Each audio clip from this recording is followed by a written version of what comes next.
മഹാത്മാഗാന്ധി തന്റെ ബാല്യകാലം ചെലവഴിച്ച രാജ്കോട്ടിലെ വീടാണ് ഇത്. രാജ്കോട്ടിലെ മഹാരാജാവിന്റെ പ്രധാനമന്ത്രിയായിരുന്ന കരംചന്ദ് ഗാന്ധി പണിയിച്ച വീട്. ചരിത്രമുറങ്ങുന്ന വീടിന്റെ ഉൾത്തളങ്ങളിലൂടെ ഞാൻ സഞ്ചാരം തുടരുകയാണ്. മാതാപിതാക്കളായ പുത്ലിഭായിയുടെയും കരംചന്ദ് ഗാന്ധിയുടെയും ചിത്രങ്ങളാണ് ഇത്. വീടിന്റെ സൂക്ഷിപ്പുകാരൻ മുറികൾ കാണിച്ചു തരുന്നതോടൊപ്പം ഗാന്ധിജിയുടെ ജീവിതത്തിലെ പ്രധാന സംഭവങ്ങളെക്കുറിച്ചും എനിക്ക് പറഞ്ഞു തരുന്നുണ്ട്. മക്കളെ ചിട്ടയോടെ ജീവിക്കാൻ നിർബന്ധിച്ചിരുന്ന കർക്കശക്കാരനായിരുന്നു ഗാന്ധിജിയുടെ പിതാവ് കരംചന്ദ് ഗാന്ധി. ഇതായിരുന്നു ഗാന്ധിജിയുടെ അമ്മ പുത്ലിഭായിയുടെ മുറി. അതിന്റെ തൊട്ടടുത്ത് മറ്റൊരു വലിയ മുറിയുണ്ട്. ഗാന്ധിജിയുടെ ജ്യേഷ്ഠന്മാരിൽ മൂത്തയാളായ ലക്ഷ്മിദാസിന്റെ മുറി ഇതായിരുന്നു.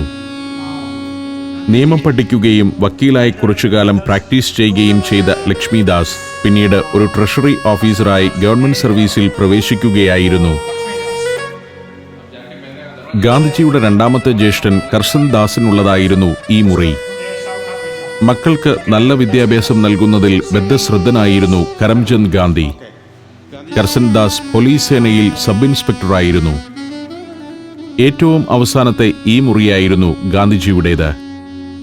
റാലിയത് ബെഹൻ എന്നൊരു സഹോദരി കൂടി ഉണ്ടായിരുന്നു ഗാന്ധിജിക്ക്. പോർബന്ദറിലെ പഴയ കുടുംബ വീട്ടിൽ നിന്നും പെട്ടെന്ന് രാജ്കോട്ടിലെ ഈ വീട്ടിലേക്ക് മാറേണ്ടി വന്നപ്പോൾ ഗാന്ധിജി ഉൾപ്പെടെ കരംചന്ദിന്റെ 4 മക്കളും വിഷാദത്തിലായി എന്നാണ് ചരിത്രം. രാജ്കോട്ടിലെ അപരിചിതമായ സാഹചര്യങ്ങളും തെരുവിലെ തിരക്കുമൊക്കെ അവരെ ആദ്യകാലത്ത് ശ്വാസം മുട്ടിച്ചിരുന്നു.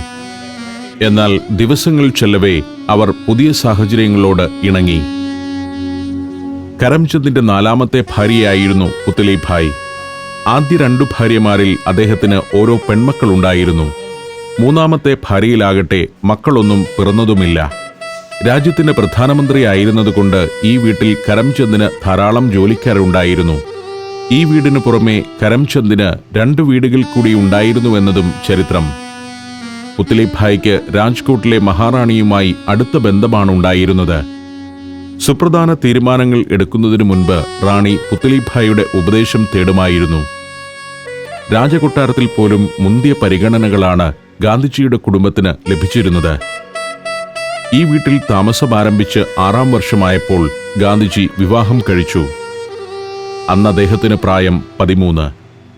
അങ്ങനെ പോർബന്ദറിലെ വ്യാപാരിയായ ഗോകുൽദാസ് മകാൻജിയുടെ മകൾ കസ്തൂർബ ഗാന്ധിജിയുടെ ജീവിത സഖിയായി. ഗാന്ധിജിക്ക് 15 വയസ്സുള്ളപ്പോൾ ഈ വീട്ടിൽ വച്ചാണ് അച്ഛൻ കരംചന്ദ് ഗാന്ധി മരിക്കുന്നത്. നടുമുറ്റത്തിന്റെ ഒരു കോണിൽ ഒരു ജാലകം തുറന്നു കിടപ്പുണ്ട്. ഇതായിരുന്നു ഗാന്ധി കുടുംബത്തിന്റെ അടുക്കള. അതിനകത്ത് പഴയ അരകല്ലും എണ്ണഭരണികളുമൊക്കെ കാണാം. പുത്ലിഭായ് ജോലിക്കാരോടൊത്ത് ഏറെ നാൾ പെരുമാറിയിരുന്ന അടുക്കള. നിർമ്മിച്ച കാലത്ത് രാജ്കോട്ടിലെ വലിയൊരു വീട് തന്നെയായിരുന്നിരിക്കാം ഇത്. രാജ്യത്തിന്റെ ദിവാൻ അഥവാ പ്രധാനമന്ത്രിയുടെ തന്നെ വീടാണല്ലോ. പടിപ്പുരയുടെ ഒരു ഭാഗത്ത് ഇക്കാണുന്നതായിരുന്നു കരംചന്ദ് ഗാന്ധിയുടെ സ്വകാര്യ ഓഫീസ്. ഇവിടെ വച്ച് തന്നെയാണ് കരംചന്ദ് മരിച്ചതും. ഇന്ത്യ ഒരു കാലത്തും വിസ്മരിക്കാത്ത ഒരു മഹാത്മാവ് ജീവിച്ച വീട്. അദ്ദേഹത്തിന്റെ പൊതുജീവിതത്തിന് അടിസ്ഥാനമിട്ട വർഷങ്ങളെക്കുറിച്ച് ചിന്തിച്ചുകൊണ്ട് പടിപ്പുരയിലൂടെ നടന്ന് മരവാതിൽ കടന്ന് ഞാൻ പുറത്തേക്കിറങ്ങുകയാണ്. തെരുവിൽ വലിയ തിരക്കില്ല. 19ാം നൂറ്റാണ്ടിന്റെ അവസാന ദശകങ്ങളിലും ഈ തെരുവുകൾ ഇങ്ങനെയൊക്കെ തന്നെയായിരുന്നു. രാജ്കോട്ട് പട്ടണത്തിന്റെ പ്രധാന തെരുവുകൾ തന്നെയായിരുന്നു അന്ന് ഇതൊക്കെ. ബാലനായും കൗമാരക്കാരനായും യുവാവായും ഗാന്ധിജി നടന്നിരുന്ന തെരുവുകൾ. കാലക്രമത്തിൽ രാജ്കോട്ട് മറ്റു പല ഭാഗങ്ങളിലേക്കും വളർന്നു വികസിച്ചു. അന്നത്തെ നഗരത്തിനു പുറത്തേക്കും അതങ്ങനെ വ്യാപിച്ചപ്പോൾ ഇത് ഓൾഡ് ടൗണിന്റെ ഭാഗമായി. തങ്ങളുടെ ഈ തെരുവിൽ സാന്നിധ്യമായിരുന്ന ഒരു ബാലൻ ഇന്ത്യയുടെ മുഴുവൻ നേതാവായി വളർന്നത് ഇന്നാട്ടുകാർ അത്ഭുതത്തോടെയാവും കണ്ടുനിന്നിട്ടുണ്ടാവുക. കാരണം രാജ്കോട്ടിലെ ജീവിതകാലത്തൊക്കെ തീർത്തും അന്തർമുഖനായിരുന്നല്ലോ ഗാന്ധിജി. ബാരിസ്റ്ററായി ജീവിതം ആരംഭിച്ച് ആദ്യ കേസിൽ ബോംബെ കോടതിയിൽ വെച്ച് ശരീരം വിറച്ച് ഒരക്ഷരം മിണ്ടാനാവാതെ ജോലി അവസാനിപ്പിച്ച് വീട്ടിലേക്ക് മടങ്ങിയ ആളാണ് ഗാന്ധിജി. പിന്നീട് കുറെ കാലത്തിനു ശേഷം അദ്ദേഹത്തിന്റെ ചുണ്ടുകളിൽ നിന്നുതിർന്ന ഓരോ വാക്കും ബ്രിട്ടീഷ് സാമ്രാജ്യത്വത്തെ വിറപ്പിച്ചു എന്നത് മറ്റൊരു കാര്യം. ഗാന്ധിജിയുടെ കാലശേഷം അദ്ദേഹം കൗമാരകാലത്ത് വസിച്ച പട്ടണമെന്ന നിലയിലും രാജ്കോട്ട് പ്രസിദ്ധമാവുകയായിരുന്നു.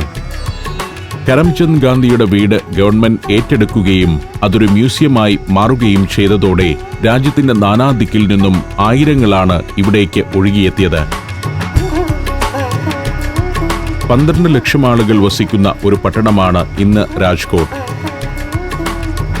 ഗുജറാത്തിലെ ഏറ്റവും ജനസാന്ദ്രതയുള്ള നഗരങ്ങളിലൊന്ന്. ഇന്ത്യയിലെ ഏറ്റവും വലിയ നഗരങ്ങളുടെ പട്ടികയിൽ 26ാം സ്ഥാനമുണ്ട് രാജ്കോട്ടിന്. കാർ ഇപ്പോൾ ഹൈവേയിലേക്ക് കയറിയിരിക്കുന്നു. ഒരു പാലത്തിലൂടെ നഗരം പിന്നിടുകയാണ്. രാജ്കോട്ടിലെ കാഴ്ചകൾക്ക് ശേഷം ജാംനഗറിലേക്കാണ് ഈ യാത്ര. ജാംനഗറിൽ നിന്നും പുണ്യപുരാണ നഗരമായ ദ്വാരകയിലെ കാഴ്ചകളിലേക്ക്. നാളെ ഗാന്ധിജിയുടെ ജന്മനാടായ പോർബന്ദറിലേക്ക് പോകണം. പോർബന്ദറിൽ നിന്ന് ഗൊണ്ടൽ എന്ന പഴയ നാട്ടുരാജ്യത്തിലെ കാഴ്ചകൾ കണ്ട ശേഷം വീണ്ടും രാജ്കോട്ടിൽ തിരികെ എത്തണം. ഇതാണ് എൻ്റെ യാത്രാപഥം. രാജ്കോട്ട് നഗരത്തിൻ്റെ പുതിയ ഭാഗങ്ങളും റെസിഡൻഷ്യൽ ഏരിയയുമൊക്കെയാണ് കാണുന്നത്. രാജ്കോട്ട് ജില്ലയുടെ തലസ്ഥാനം കൂടിയാണ് ഈ നഗരം. ഗുജറാത്തിലെ പ്രമുഖമായൊരു വ്യവസായ നഗരം. ആഭരണങ്ങൾ, സിൽക്ക് എന്നിവയുടെ ഉൽപ്പാദനത്തിൽ പണ്ട് മുതലേ പ്രശസ്തമാണ് രാജ്കോട്ട്. ഈ പട്ടണത്തിലെ സ്ത്രീകൾ പഴയകാലത്ത് ഏറ്റവും ആഭരണ ഭ്രമമുള്ളവരായിരുന്നെന്നും അതുകൊണ്ടാണ് സൗരാഷ്ട്രയിലെ തന്നെ ഏറ്റവും വലിയ ആഭരണ നിർമ്മാണ കേന്ദ്രങ്ങൾ ഇവിടെ ഉണ്ടായതെന്നും ഒരു കഥ തന്നെയുണ്ട്. രാജ്കോട്ടിലെ എയർപോർട്ട് ഏരിയയിലേക്കാണ് ഇപ്പോൾ എത്തുന്നത്. വലിയ ഒരു എയർപോർട്ടൊന്നുമല്ല ഇവിടുത്തേത്. ജാംനഗറിലേക്കുള്ള സ്റ്റേറ്റ് ഹൈവേയിലൂടെയാണ് ഇപ്പോൾ യാത്ര. ഇത് നാഷണൽ ഹൈവേ അല്ല, സ്റ്റേറ്റ് ഹൈവേ ആണ്. 4 വരിയുള്ള സ്റ്റേറ്റ് ഹൈവേകൾ ഗുജറാത്തിലൂടെയുള്ള യാത്രയിൽ നമുക്ക് ധാരാളമായി കാണാം. അതിൻ്റെ ഓരങ്ങളിലെല്ലാം കൃഷിയിടങ്ങളാണ്. നോക്കത്താ ദൂരം വ്യാപിച്ചു കിടക്കുന്ന കൃഷിയിടങ്ങൾ. ഗുജറാത്തിൻ്റെ കൃഷിയിടങ്ങൾ റിയൽ എസ്റ്റേറ്റ് ബിസിനസ്സിന് വഴിമാറുകയാണെന്ന ആരോപണം നിലനിൽക്കുന്നുണ്ടെങ്കിലും ഇപ്പോഴും ഇവിടെ ധാരാളം കൃഷിയിടങ്ങൾ കാണാം. സൗരാഷ്ട്ര ക്രിക്കറ്റ് അസോസിയേഷന്റെ ആസ്ഥാന സ്റ്റേഡിയമാണ് വലതുവശത്ത് ഇക്കാണുന്നത്. രാജ്കോട്ട് വേദിയാകുന്ന ക്രിക്കറ്റ് പരമ്പരകളും ഏകദിന മത്സരങ്ങളുമൊക്കെ അരങ്ങേറുക ഈ സ്റ്റേഡിയത്തിലാണ്. നിരന്ന കൃഷിയിടങ്ങൾ വിത്തിറക്കുന്നതിനായി പൂട്ടിയൊരുക്കിയിട്ടിരിക്കുന്നു. പഞ്ചാബിലൂടെയുള്ള യാത്രയിൽ കണ്ടതുപോലെ സമതലമായ കൃഷിയിടങ്ങൾ. ഗുജറാത്തിൽ 1,06,00,000 ഹെക്ടർ പ്രദേശത്ത് കൃഷികൾ നടക്കുന്നുണ്ടെന്നാണ് കണക്ക്. അതിൽ നല്ലൊരു ശതമാനവും ഈ സൗരാഷ്ട്ര മേഖലയിലാണ്. ജനവാസം കുറഞ്ഞ പ്രദേശങ്ങൾ ഹൈവേകളുടെയും വ്യവസായത്തിൻ്റെയും വികസനത്തിനായി നല്ല രീതിയിൽ ഉപയോഗപ്പെടുത്തി എന്നതാണ് നരേന്ദ്രമോദിയുടെ ഭരണകാലത്ത് ഗുജറാത്തിനുണ്ടായ നേട്ടം. ഹൈവേയിൽ ഇടയ്ക്കിടെ ഇങ്ങനെ ടോൾ ഗേറ്റുകളുണ്ട്. പ്രധാന പട്ടണങ്ങളെയെല്ലാം ബന്ധിപ്പിച്ച് നല്ല പാതകൾ പണിതിരിക്കുന്ന ഒരു സംസ്ഥാനത്ത് അതിൻ്റെ ഉപയോഗത്തിന് ടോൾ നൽകുന്നതിൽ ആരും പ്രതിഷേധിക്കുന്നില്ല. ടോൾ പിരിവ് ഇങ്ങനെയൊക്കെയാണ്. ഒരാൾ ജനാലയ്ക്കൽ കയറിയിരിക്കുന്നുണ്ട്. അവൻ ഡ്രൈവറോട് കുശലമൊക്കെ പറഞ്ഞ് സാവധാനം പണം വാങ്ങി ടോൾ സ്ലിപ്പ് നൽകുന്നു. കുറച്ചുകൂടി ചെല്ലുമ്പോൾ ഒരു പ്രത്യേക വാഹനത്തിൽ കൂറ്റൻ ലീഫുകൾ കൊണ്ടുപോകുന്നത് കാണാം. ഒരു കാറ്റാടി യന്ത്രത്തിൻ്റെ ചിറകുകളാണിത്. ഇത്തരം വമ്പൻ പങ്കകൾ കറങ്ങുന്ന വിൻമില്ലുകളുടെ കാഴ്ചകളിലേക്കാണ് ഇനി നാം പോകുന്നത്. അവിടെ നിരവധിയായ കാറ്റാടി യന്ത്രങ്ങളുള്ള വിൻഡ് ഫാമിൻ്റെ നിർമ്മാണം നടന്നുകൊണ്ടിരിക്കുകയാണ്. ഗുജറാത്തിൻ്റെ പടിഞ്ഞാറൻ മേഖലയിൽ എപ്പോഴും ശക്തമായ കാറ്റ് വീശിക്കൊണ്ടിരിക്കും.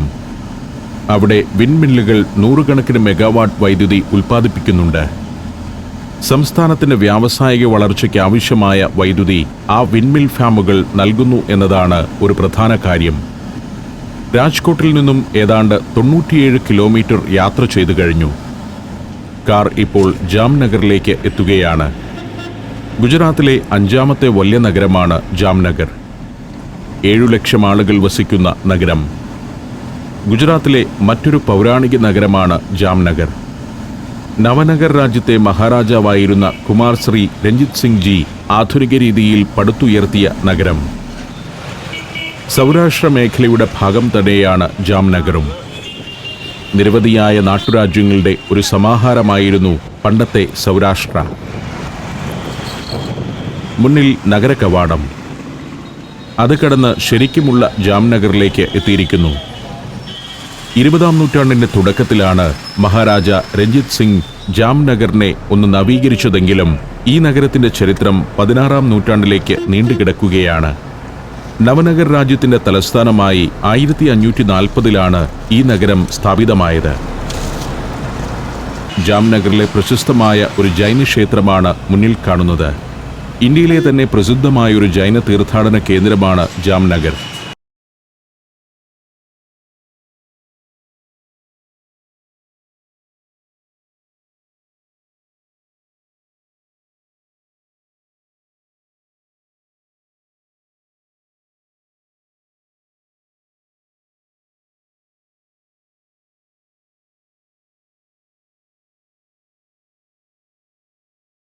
ക്ഷേത്ര കോംപ്ലക്സിന് മുന്നിൽ നിർത്തിയ കാറിൽ നിന്നും ഞാൻ ഇറങ്ങി.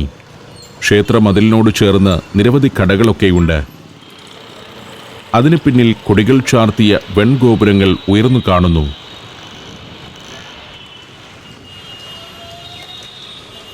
ക്ഷേത്രങ്ങൾ വിശദമായൊന്ന് കാണണം. കവാടം കടന്ന് ഞാൻ ക്ഷേത്ര കോംപ്ലക്സിനകത്തേക്ക് നടക്കുകയാണ്. റോഡിനപ്പുറവും ഇപ്പുറവുമൊക്കെയായി പല പല ക്ഷേത്രങ്ങൾ. 14 ക്ഷേത്രങ്ങളിലൂടെയുള്ള ഒരു തീർത്ഥാടനത്തിനായാണ് ലോകത്തിൻ്റെ പല ഭാഗങ്ങളിൽ നിന്നും ഇവിടേക്ക് ജൈനമത അനുയായികൾ എത്തുന്നത്. കോംപ്ലക്സിലെ ശാന്തിനാഥ് ക്ഷേത്രമാണ് ഇത്. മനോഹരമായ കൊത്തുപണികളും ചുവർച്ചിത്രങ്ങളുമുള്ള ഒരു ക്ഷേത്രം. പടവുകൾ കയറി ഞാൻ അതിൻ്റെ അകത്തേക്ക് നടന്നു. 16-ാം ജൈന തീർത്ഥങ്കരനായിരുന്ന ശാന്തിനാഥൻ്റെ പ്രതിഷ്ഠയുള്ള ക്ഷേത്രം. മനോഹരമായ മാർബിൾ വർക്കുകളാണ് ക്ഷേത്രത്തെ ഏറെ വ്യത്യസ്തമാക്കുന്നത്. ജൈന തീർത്ഥങ്കരന്മാരുടെ ജീവിത മുഹൂർത്തങ്ങൾ ആലേഖനം ചെയ്തിരിക്കുന്ന നിരവധി ചുവർച്ചിത്രങ്ങൾ. പല ഹാളുകളും ഇടനാഴികളുമൊക്കെയുള്ള വലിയൊരു ക്ഷേത്രം. ക്ഷേത്രത്തിൽ ശ്രീകോവിലുകൾ പലതുണ്ട്. അവ പലതും മറച്ചു വച്ചിരിക്കുകയുമാണ്. അതുകൊണ്ട് തന്നെ പ്രതിഷ്ഠ കാണുന്നില്ല. ഞാൻ ഇത്രയും ഷൂട്ട് ചെയ്ത് കഴിഞ്ഞപ്പോഴേക്കും ഒരാൾ വന്നു തടഞ്ഞു. ക്ഷേത്രത്തിൽ ക്യാമറ അനുവദിക്കില്ലെന്ന് അപ്പോഴാണ് മനസ്സിലാവുന്നത്. നിയമം ലംഘിച്ച് ദൃശ്യങ്ങൾ പകർത്തേണ്ട എന്ന തീരുമാനത്തോടെ ഞാൻ പുറത്തിറങ്ങി. ഈ ഗേറ്റിലൂടെ തന്നെയാണ് ഞാൻ ക്ഷേത്രത്തിലേക്ക് കയറിയത്. ശുഭ്രവസ്ത്രം ധരിച്ച് കയ്യിലൊരു ദണ്ഡുമായി സന്യാസിനിമാർ ഗേറ്റ് കടന്നു വരുന്നു. ജാംനഗറിൽ ഇത്തരം സന്യാസിനിമാരുടെ വലിയ സംഘങ്ങളെ തന്നെ കാണാം. റോഡിൻ്റെ മറുഭാഗത്ത് മറ്റൊരു ക്ഷേത്രത്തിൻ്റെ കമനീയമായ ഗോപുരം. 1612 മുതലുള്ള കാലങ്ങളിൽ നിർമ്മിതമായ ജൈനക്ഷേത്രങ്ങൾ ഇവിടെയുണ്ട്. നവനഗറിന് രാജാവായിരുന്ന ജാം ജസജിയാണ് ഇവിടെ ജൈനക്ഷേത്രങ്ങളുടെ നിർമ്മാണത്തിന് തുടക്കം കുറിച്ചതെന്നാണ് ചരിത്രം. ക്ഷേത്രങ്ങൾ പിന്നിട്ടു നീങ്ങുമ്പോൾ എത്തുന്നത് ദർബാർഗഡ് എന്ന പ്രദേശത്തേക്കാണ്. മുന്നിൽ അർദ്ധവൃത്താകാരത്തിൽ കൗതുകത്വമാർന്ന ഒരു കെട്ടിടം കാണാം. വെല്ലിംഗ്ടൺ ക്രസന്റ് എന്നാണ് അതറിയപ്പെടുന്നത്. ആധുനിക ജാംനഗറിന്റെ ശില്പിയായ രാജാ രഞ്ജിത് സിംഗ് നിർമ്മിച്ച മന്ദിര സമുച്ചയമാണ് വെല്ലിംഗ്ടൺ ക്രസന്റ്.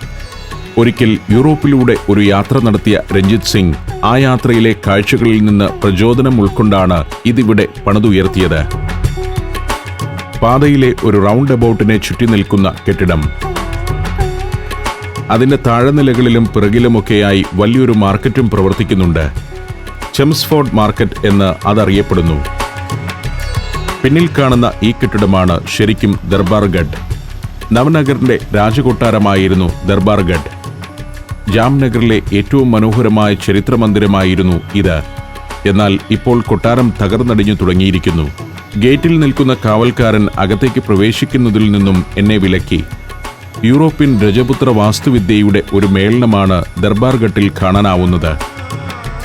രാജകുടുംബത്തിന്റെ വസതി എന്ന നിലയിൽ 1540-ൽ നിർമ്മിച്ചതാണിത്. മുലക്കച്ച കെട്ടിയ ഒരു ആട് കൊട്ടാരത്തിനു സമീപം സദാചാരബോധത്തോടെ ഉണക്കയിലകൾ കടിച്ചു തിന്നു നടക്കുന്നു. ദർബാർഗഡിനരികെ നിന്നും ഞാൻ വീണ്ടും കാറിലേക്ക് കയറി. വെല്ലിംഗ്ടൺ ക്രസന്റിന്റെ ഒരു ഭാഗത്തെ കമാന വഴി കടന്നു വേണം യാത്ര തുടരാൻ. 20-ാം നൂറ്റാണ്ടിന്റെ തുടക്കത്തിൽ ഈ പ്രദേശത്ത് കൂരകൾ തിങ്ങി നിറഞ്ഞ ഒരു ചേരിയാണ് ഉണ്ടായിരുന്നത്. അത് നീക്കം ചെയ്താണ് രാജാ രഞ്ജിത് സിംഗ് മനോഹരമായ ഈ അർദ്ധവൃത്ത മന്ദിര സമുച്ചയം നിർമ്മിച്ചത്. കവാടം കടന്നു നീങ്ങുമ്പോഴും പാതയുടെ വശങ്ങളിൽ കൊട്ടാരസമാനമായ കെട്ടിടങ്ങൾ കാണാം. ശരിക്കും ഇതൊക്കെ അറ്റകുറ്റപ്പണികൾ തീർത്ത് ഭംഗിയാക്കി ചരിത്ര സ്മാരകങ്ങളായി സംരക്ഷിക്കപ്പെടേണ്ടവയാണ്. നിറം മങ്ങി പലവിധ ബോർഡുകൾ തൂക്കി വികൃതമാക്കി ഇതിനെ നിലനിർത്തിയിരിക്കുന്നത് കാണുമ്പോൾ ചരിത്രത്തെ സ്നേഹിക്കുന്ന ഏതൊരാൾക്കും ദുഃഖം തോന്നും. നഗരത്തിന്റെ അഴുക്കുചാൽ പോലെ ഒരു നദി ഒഴുകുന്നു. നദി കടന്ന് ജാംനഗറിലെ ചെറിയൊരു തെരുവിലേക്കാണ് എത്തിയിരിക്കുന്നത്. മുസ്ലിങ്ങൾ കൂടുതലുള്ള ഭാഗങ്ങൾ. പരമ്പരാഗതമായി ചില കരകൗശല വസ്തുക്കളുടെ നിർമ്മാണത്തിൽ ഏർപ്പെട്ട് ജീവിക്കുന്നവരുടെ ഏരിയയാണിത്. ബാന്തിനി എന്ന ഒരു തരം വസ്ത്രത്തിന്റെ നിർമ്മാണമാണ് അതിൽ പ്രധാനം. ബാന്തിനി നിർമ്മിക്കുന്നത് തൊഴിലാക്കിയവരുടെ ഒരു വീട്ടിലേക്കാണ് ഇപ്പോൾ ഞാൻ കയറി ചെല്ലുന്നത്. അഹമ്മദ് എന്നാണ് ഇദ്ദേഹത്തിന്റെ പേര്. അഹമ്മദ് ഒരു കോൺട്രാക്ടറാണ്. നെയ്തെടുക്കുന്ന തുണിയല്ല ബാന്തിനി. പട്ടുതുണിയിൽ നൂലുകൊണ്ട് ചില കുടുക്കുകൾ ഉണ്ടാക്കി അതിനെ ചുരുക്കിയും ചിത്രത്തുന്നൽ നടത്തിയും ചായം മുക്കിയുമാണ് ബാന്തിനി തയ്യാറാക്കുന്നത്. വെളുത്ത പട്ടുതുണിയിൽ നൂലുകൾ പ്രത്യേക രീതിയിൽ ചുറ്റിച്ചുറ്റി കെട്ടി അത് ചായത്തിൽ മുക്കി ഉണക്കിയെടുക്കുമ്പോൾ ബാന്തിനിയായി മാറുന്നു. വളരെ സൂക്ഷ്മതയോടെ ചെയ്യേണ്ട പണിയാണിതെന്നാണ് അഹമ്മദ് പറയുന്നത്. തുണിയുടെ ടൈഡൈ നിർമ്മാണത്തിലൂടെയാണ് ബാന്തിനി തയ്യാറാക്കുന്നത്. തുണി ചുരുക്കി നൂല് മുറുക്കിക്കെട്ടുകയാണ് ബാന്തിനി നിർമ്മാണത്തിലെ ആദ്യ പരിപാടി. കെട്ടുകൾ നല്ല ബലത്തിലായിരിക്കണം. ഇങ്ങനെ കെട്ടുന്ന നൂല് കൊണ്ട് അടഞ്ഞിരിക്കുന്ന ഭാഗത്ത് ചായം പിടിക്കില്ല. ഇത് ഒരേ സമയം കലയും അത്യധ്വാനവുമാണ്. നൂലുകൾ മുറുക്കുന്നതിൽ നല്ല ശ്രദ്ധയില്ലെങ്കിൽ ഡിസൈൻ വികൃതമാകുകയും തുണിയും ദിവസങ്ങളുടെ അധ്വാനവും പാഴായി പോവുകയും ചെയ്യും. നല്ലൊരു ബാന്തിനി തുണി നിർമ്മിച്ചെടുക്കാൻ 1 മാസം വരെ എടുക്കുമെന്നാണ് അഹമ്മദ് പറയുന്നത്. ഇപ്പോൾ വർക്ക് ചെയ്തുകൊണ്ടിരിക്കുന്ന ഒരു തുണിയാണിത്.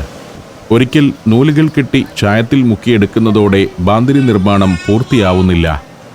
കെട്ടിയ നൂലുകൾ ശ്രദ്ധാപൂർവം അഴിച്ചെടുത്ത് മറ്റു ഡിസൈനിൽ വീണ്ടും കെട്ടി പിന്നെയും ചായത്തിൽ മുക്കുന്നു.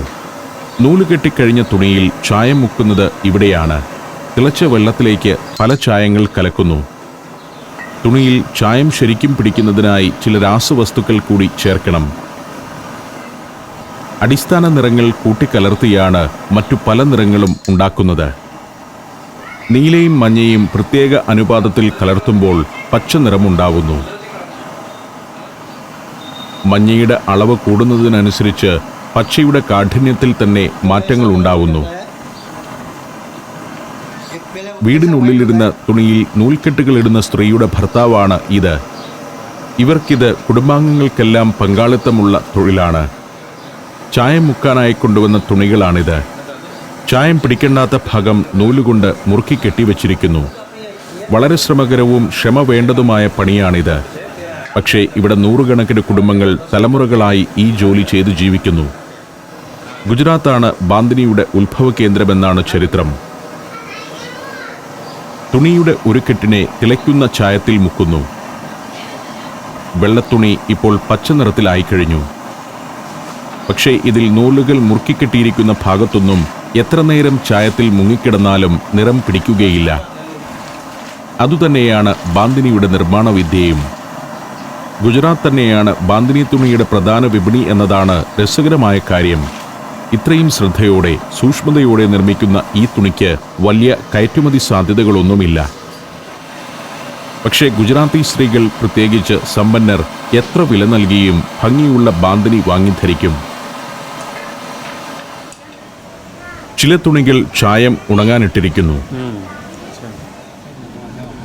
ബാന്തിനിയുടെ തെരുവിൽ നിന്നും തിരികെ നഗരത്തിലേക്ക് തന്നെ പോവുകയാണ്. വീണ്ടും ഒരിക്കൽ കൂടി വെല്ലിംഗ്ടൺ ക്രസന്റിലേക്ക് കയറിയിരിക്കുന്നു. തിരക്കുള്ള ഒരു നഗരമാണ് ജാംനഗർ. പുതിയ കാലത്തെ വ്യവസായങ്ങൾ രാജഭരണത്തിന്റെ നാളുകളിൽ നിന്നും ജാംനഗറിനെ ഏറെ മാറ്റിയിരിക്കുന്നു. ഓയിൽ സിറ്റി എന്നൊരു പേരുകൂടിയുണ്ട് ഇന്ന് ജാംനഗറിന്. 2 വലിയ ഓയിൽ റിഫൈനറികൾ ഇവിടെ പ്രവർത്തിക്കുന്നുണ്ട്. റിലയൻസിന്റെ ലോകത്തെ തന്നെ ഏറ്റവും വലിയ ഓയിൽ റിഫൈനറി ഉള്ളത് ജാംനഗറിലാണ്. SR ഓയിലിൻ്റേതാണ് മറ്റൊരു റിഫൈനറി.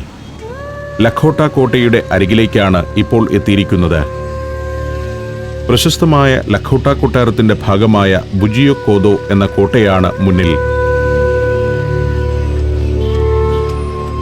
ഈ കോട്ട കരയിലാണെങ്കിൽ ഇതിന്റെ ബാക്കി ഭാഗം കൊട്ടാരമായി ഒരു ജലാശയത്തിലാണ് നിലകൊള്ളുന്നത്. ലഖോട്ട തടാകത്തിലാണ് കൊട്ടാരം. ജാം സഹേബ്സ് എന്നറിയപ്പെട്ടിരുന്ന നവനഗറിന്റെ ഭരണാധികാരികളുടെ ഒരു കൊട്ടാരമായിരുന്നു അത്. കൊട്ടാരത്തിന്റെ സംരക്ഷണത്തിനായുള്ള കോട്ടയാണ് ഇത്. റോഡിന്റെ എതിർവശത്ത് ഇങ്ങനെയൊരു തടാകമുണ്ട്. ഒരു കൽവഴി ജലാശയത്തെ രണ്ടാക്കി വിഭജിച്ചിരിക്കുന്നു. വഴി ചെന്നെത്തുന്നത് ഒരു കൊട്ടാരത്തിലാണ്. അതാണ് ലഖോട്ട പാലസ്. ഇന്ന് അതൊരു മ്യൂസിയമാണ്. അവിടേക്കാണ് ഇനി ഞാൻ പോകുന്നത്.